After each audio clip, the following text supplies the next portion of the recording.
Cooper Flagg is one of the most accomplished and hyped prospects in recent history and already the presumed #1 pick in the 2025 draft, and he only added to that allure by not just fitting in on the court with Team USA as a member of the select team, but at times he looked like one of the better players out there. For those who may still be a bit unfamiliar with him, he's a 6'9" forward/wing with elite defensive abilities, an improving and versatile offensive skill set, and a motor that shines through in every setting. He grew up in Maine, where he's already the best player to ever come from the state. As a freshman, he led his high school to a state championship alongside his twin brother Ace and older brother Hunter, and though he was already a very prominent player at this point, he really burst on the scene with a tremendous performance as a 15-year-old in the U17 World Cup in Spain, where he put up 10 points, 17 rebounds, 8 steals, and 4 blocks in the gold medal game. Shortly after, he then transferred to national basketball powerhouse Montverde Academy, where he'd spend just the next 2 years as he classed up to the 2024 high school class, given he's just barely age eligible for the next draft with a December 06 birthday. Along the way, he of course won countless awards, including Peach Jam MVP, Gatorade National Player of the Year, and his Montverde team, which featured several other top-ranked recruits last season, went undefeated. But what is it exactly that makes him so good, and what is there still for him to prove this season? That's what we'll get into.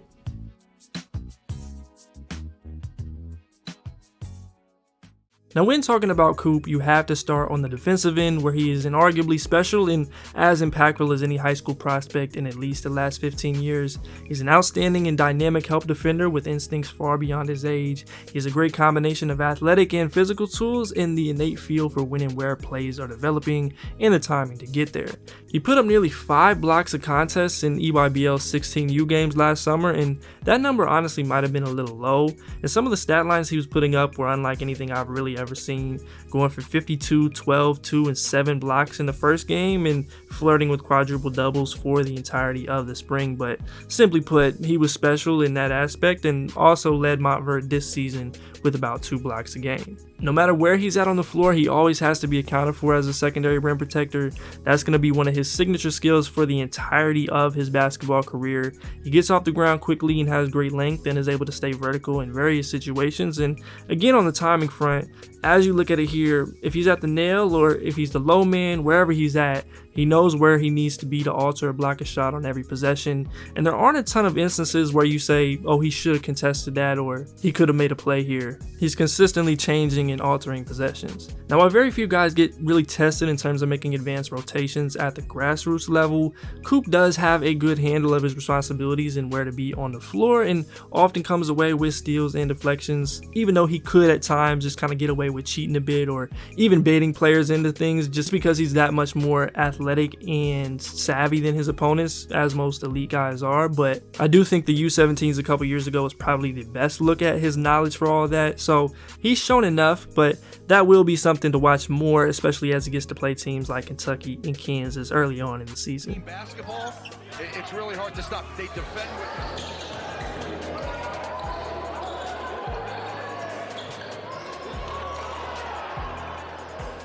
Now, on the perimeter, he excels against like-sized players. He's versatile and can switch and stay in stride with guards. He causes deflections, he bothers and blocks shots on contests, and recovers extremely well to the ball. Now, I wouldn't say he has the type of anticipation or lateral movement that allows him to mirror players to the point that they can't go anywhere, but he is always in the area, and rarely do you see him just giving up advantages consistently. I would expect him to only continue to grow as a mover as time goes on. I mean, he is only 17, but for now, I think he can still clean up some things on closeouts and containment and possibly navigating screens that will be more important going forward and probably happen naturally to some extent. Now, just to illustrate both sides of that, here he's matched up with AJ DeBansa, another highly touted player who should go top 2 in 2026. He takes him out of his comfort zone with a poke at the ball and sticks with him going right. He evades the screen with the help of McNeely, who is probably involved in this a little bit long. Seemed like he thought that they were trapping or blitzing, but Coop forces him to pick up the ball and comes up with the poke away, ultimately finishing off the play with an assist and just setting the tone in one of the few big time matchups with prolific prep last season. There's another good moment here against Cam Boozer coming off of this Iverson look. He switches, applies ball pressure, and stays in his stance to cut off the baseline drive and lead him into a turnover. And when he does get in that stance and is fully engaged, he can stick with most. Now, you've also got some of these instances where the first lateral step or inability to rely on contact absorption isn't there, and he might give up an advantage trying to meet them at the rim. Now, I want to reiterate it, this was a mostly non-issue so far, as he was able to force a tough shot the majority of the time, but I would just put a pin in plays like these going forward to see whether he's going to have a potentially great defensive impact or a transcendent one, because we are mostly talking about the margins with a defensive prospect of his caliber. Now, on the offensive end, I think he's kind of a blank canvas right now in the sense that he has a lot of skills, but there is still some uncertainty in what stands out the most at the moment. He's shown a bit of everything in different settings and found a way to be effective, going from being more of a play finisher and complement on higher levels to completely carrying Maine United last summer and handling the ball a ton. And then he led Montverde in scoring on a star-studded team and expanded his game in multiple ways this past year. So his rate of progression is something I think is impressive, and I'm curious to see where he's at this year and how Duke decides to use him. But to get into some of the sure things first, he's great in the open floor and turns defense into offense consistently. He can both grab and go off the glass and handle it with ease, or run the floor and finish above the rim. With the way he's able to create events defensively and the personnel he has around him, he should get quite a few opportunities and make his presence felt here, and I'd expect him to be one of the more effective transition players in the country.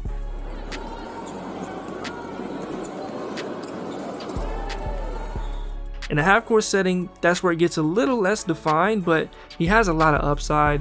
He's been more of a connective wing with the potential to do more. He's a really good cutter who reads plays well and has the tools to finish in a number of ways.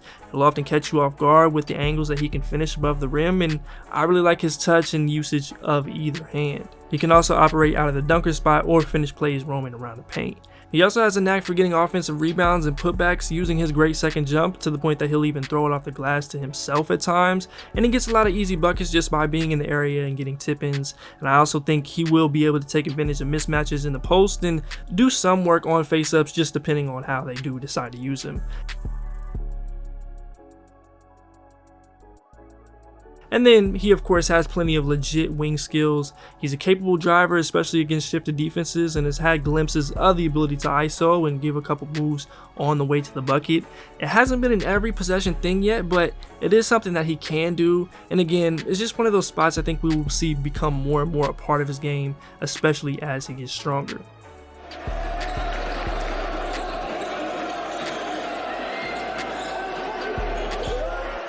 But with that said, the handle, his overall creation, and three-point shooting will likely be the main focus of scouts this year. Going to the shooting first, he's already capable. He was at 39% last year with Montverde and around 33% in the EYBL a year ago, but the volume, confidence, range, and just a touch of his mechanics are somewhat in question at this stage. We won't get all the way into detail on his mechanics right now, but I think it looks good. I don't see any real flaws or things that'll keep him from being effective. He's raised his release point over time, seems to kind of be working through and finding what works best there. I think it's just about taking more, being more and more consistent, and that'll open up the rest of what he can do on the offensive end. So long term, I have quite a bit of confidence he is going to shoot it, and for this upcoming season, as long as he stays in that mid-30s neighborhood, he'll most likely be producing in every expected way, high teens in points average, and capable of getting 25 to 30 in any given game. Now, as we mentioned, the handle and self-creation is kind of that next big development for him, and when he was recently on the Brotherhood podcast, he mentioned that as one of his points of emphasis. And then I say just like shiftiness and like handle, just being more confident in my ability to like handle it and then like kind of shift people and create off the dribble. But can he create consistent advantages as a driver, both north-south and change of direction? Can he handle ball pressure and understand help in a more spaced floor? Can he get buckets late clocking and start to find his spots?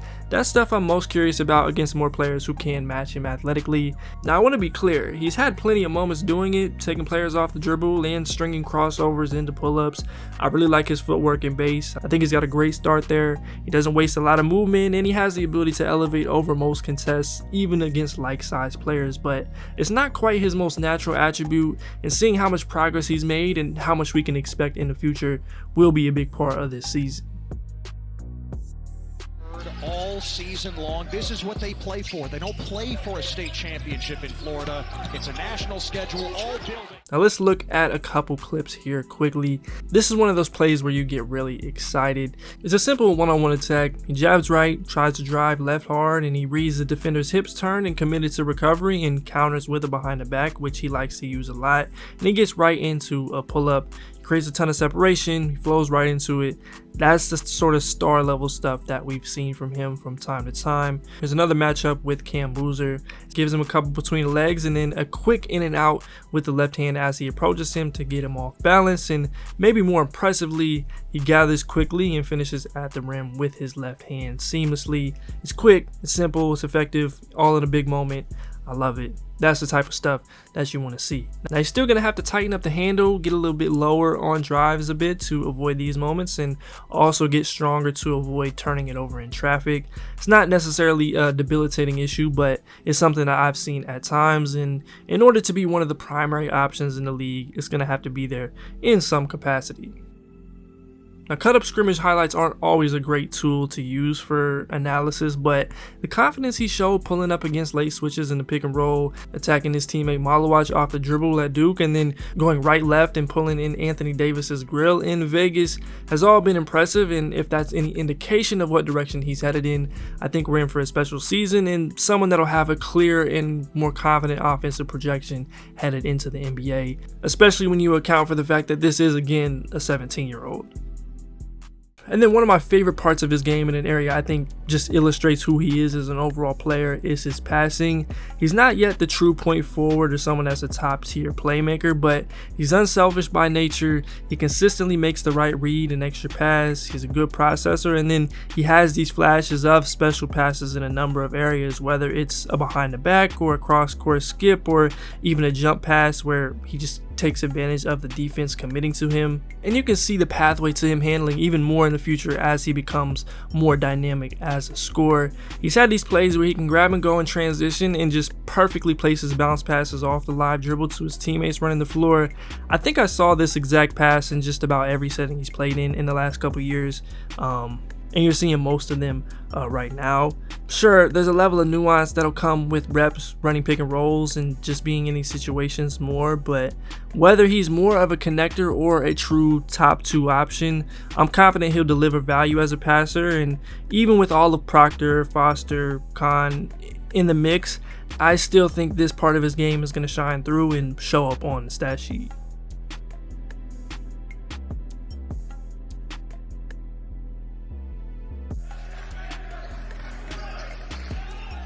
Flagg inside the Queen. What a pass. Just made a quick spin move on Caden Boozer. Look out, here comes Flagg. Newell running the Liam McNeely. Over to Cooper Flagg. Oh, what a pass. Queen.